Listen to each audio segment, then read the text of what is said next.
வணக்கம் நேர்களே. ஐரோப்பிய செய்திகளின் மதிய நேர செய்திகள். முதலில் தலைப்புச் செய்திகள். மத்திய கிழக்கு நெருக்கடியால் பிரித்தானியாவில் உணவுப் பொருட்களுக்கு தட்டுப்பாடு, குடும்பங்கள் கடும் பாதிப்பு. போர்க்களத்துக்கு செல்ல தாமதமாக்கும் பிரித்தானிய போர்க்கப்பல். ஜிப்ரால்டரிலேயே முகாமிட்டுள்ள HMS டிராகன். மாஸ்கோ மீது உக்ரைனின் பாரிய ட்ரோன் தாக்குதல், போர் அதிர்வில் ரஷ்ய தலைநகர். பிரித்தானியாவில் மின்சார கட்டணத்தை குறைக்க அதிரடி முடிவு. ஹங்கேரி ஸ்லோவாக்கியா இடையே புதிய எரிபொருள் ஒப்பந்தம், பிராந்திய விநியோகத்தை உறுதிப்படுத்த நடவடிக்கை. ஐரோப்பிய ஒன்றியத்தின் பொது சந்தைக்கு திரும்பினால் பிரித்தானியாவுக்கு சிவப்பு கம்பள வரவேற்பு, பிரான்ஸ் அமைச்சர் அறிவிப்பு. ரஷ்யாவின் துருப்புக்கள் அதிகரிப்பு, ஆக்கிரமிப்பாளர்களை ஒழிக்க ஜெலன்ஸ்கி அறைகூவல். உக்ரைன் ஹங்கேரி எண்ணெய் குழாய் மோதல், சமரச முயற்சியில் களமிறங்கிய போலந்து. இனி விரிவான செய்திகள். மத்திய கிழக்கு நெருக்கடியால் பிரித்தானியாவில் உணவுப் பொருட்களுக்கு தட்டுப்பாடு, குடும்பங்கள் கடும் பாதிப்பு. மத்திய கிழக்கு நாடுகளில் நிலவும் போர் சூழல் மற்றும் பதட்டங்கள் காரணமாக பிரித்தானிய வீடுகளுக்கு தேவையான உணவுப் பொருட்களின் விநியோகத்தில் சிக்கல் ஏற்பட்டுள்ளது.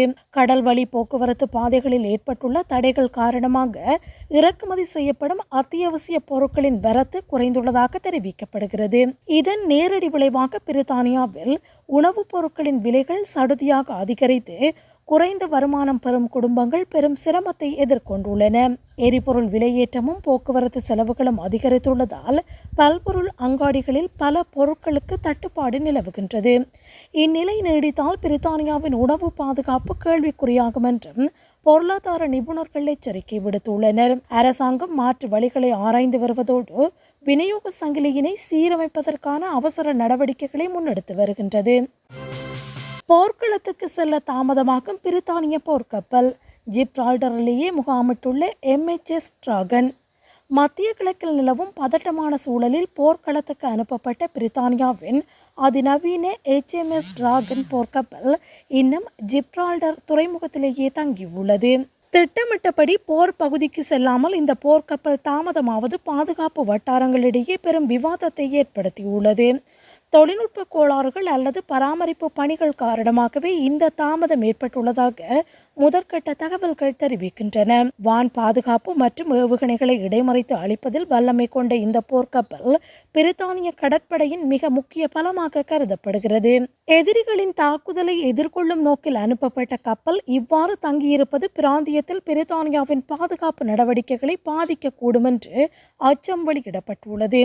எனினும் கப்பலின் தயார் நிலை குறித்த முழுமையான ஆய்வுகளுக்கு பின்னே அது தனது பயணத்தை தொடரும் என்றும் கடற்படை அதிகாரிகள் தரப்பில் கூறப்படுகிறது. மாஸ்கோ மீது உக்ரைனின் பாரிய ட்ரோன் தாக்குதல், போர் அதிர்வில் ரஷ்ய தலைநகர். ரஷ்ய தலைநகர் மாஸ்கோவை இலக்கு வைத்து உக்ரைன் நடத்திய பாரிய ட்ரோன் தாக்குதல்கள் காரணமாக அங்கு பெரும் பதட்டம் ஏற்பட்டுள்ளது. இந்த தாக்குதல்களால் மாஸ்கோவின் முக்கிய 4 விமான நிலையங்கள் தற்காலிகமாக மூடப்பட்டு விமான சேவைகள் இடைநிறுத்தப்பட்டன. பல ட்ரோன்கள் வான் பாதுகாப்பு அமைப்புகளால் சுட்டு வீழ்த்தப்பட்டாலும் மக்கள் குடியிருப்பு பகுதிகளில் விழுந்த சிதறல்களால் சேதங்கள் ஏற்பட்டுள்ளன. போர் தொடங்கிய பிறகு மாஸ்கோ மீது நடத்தப்பட்ட மிக முக்கியமான மற்றும் அசாதாரணமான தாக்குதல்களில் ஒன்றாக இது கருதப்படுகிறது. இதுவரை தொலைதூர பகுதிகளில் மட்டும் போர் பாதிப்பை உணர்ந்த மாஸ்கோ மக்கள் இப்போது தங்கள் வாசலிலேயே போரின் தாக்கத்தை உணர்கின்றனர். ரஷ்யாவின் வான் பாதுகாப்பு பலத்தை சோதிக்கும் வகையில் இந்த தாக்குதல்கள் அமைந்துள்ளதாக இராணுவ ஆய்வாளர்கள் தெரிவித்துள்ளனர். பிரித்தானியாவில் மின்சார கட்டணத்தை குறைக்க அதிரடி முடிவு. மத்திய கிழக்கு நாடுகளில் ஏற்பட்டுள்ள எரிசக்தி நெருக்கடிக்கு தீர்வாக வீடுகளில் பகின் சோலார் பேனல்களை பயன்படுத்துவதற்கான தடையினை பிரித்தானிய அரசு நீக்கியுள்ளது.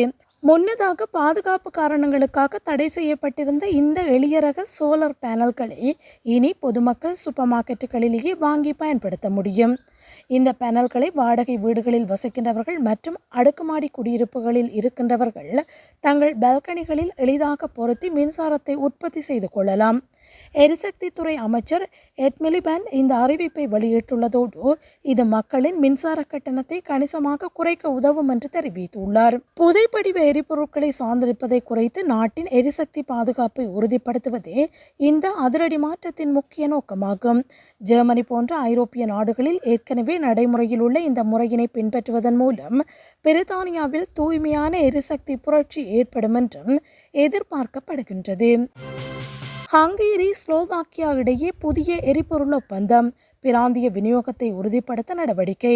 ஐரோப்பிய பிராந்தியத்தில் எரிபொருள் விநியோகத்தை சீராக வைத்திருப்பதற்காக ஹங்கேரியும் ஸ்லோவாக்கியாவும் புதிய குழாய் வழி எரிபொருள் ஒப்பந்தத்தில் கையெழுத்திட்டுள்ளன. உக்ரைன் வழியாக ரஷ்யாவிலிருந்து வரும் எரிபொருள் விநியோகத்தில் ஏற்பட்டுள்ள சிக்கல்களை தொடர்ந்து இந்த மாற்று ஏற்பாடு செய்யப்பட்டுள்ளது. இரு நாடுகளுக்கும் இடையிலான இந்த மூலோபாய கூட்டணி எரிசக்தி பாதுகாப்பை உறுதிப்படுத்துவதில் ஒரு முக்கிய மைல்கல்லாக பார்க்கப்படுகிறது. இந்த ஒப்பந்தத்தின் மூலம் ஹங்கேரியின் எரிசக்தி நிறுவனமான எம்ஓஎல் மற்றும் ஸ்லோவாக்கியாவின் டிரான்ஸ்பெட்ரோல் ஆகியவற்றுக்கு இடையிலான ஒத்துழைப்பு பலப்படும். எரிபொருள் தட்டுப்பாடு ஏற்படாமல் தவிர்க்கவும் சந்தையில் விலையேற்றத்தை கட்டுப்படுத்தவும் இந்த புதிய கட்டமைப்பு உதவும் என்று எதிர்பார்க்கப்படுகிறது. ஐரோப்பிய ஒன்றியத்தின் எரிசக்தி கொள்கைகளுக்கு இணங்க தடையற்ற எரிபொருள் போக்குவரத்தை உறுதி செய்வதே இந்த ஒப்பந்தத்தின் முக்கிய நோக்கமாகும்.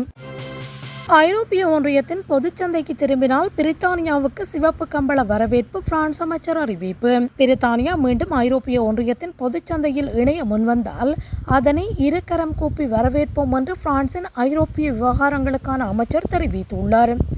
பிரெக்சிட் ஒப்பந்தத்துக்கு பிறகு பிரித்தானியா மற்றும் ஐரோப்பிய நாடுகளுக்கு இடையே நிலவும் வர்த்தக சிக்கல்களை தீர்க்க இது ஒரு சிறந்த வாய்ப்பாக அமையும் என்று கருதப்படுகிறது.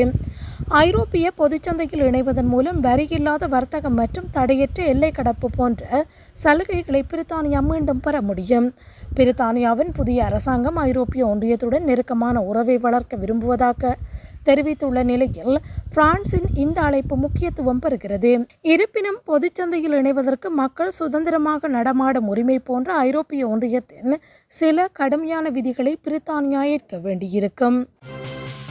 ரஷ்யாவின் துருப்புக்கள் அதிகரிப்பு, ஆக்கிரமிப்பாளர்களை ஒழிக்க செலன்ஸ்கி அறைகூவல். ரஷ்யா தனது இராணுவத்தில் மாதம் தோறும் சுமார் 30,000 புதிய வீரர்களை இணைத்து வருவதாக உக்ரைனிய அதிபர் வொலோடிமிர் செலன்ஸ்கி அதிர்ச்சியூட்டும் தகவலை வெளியிட்டுள்ளார்.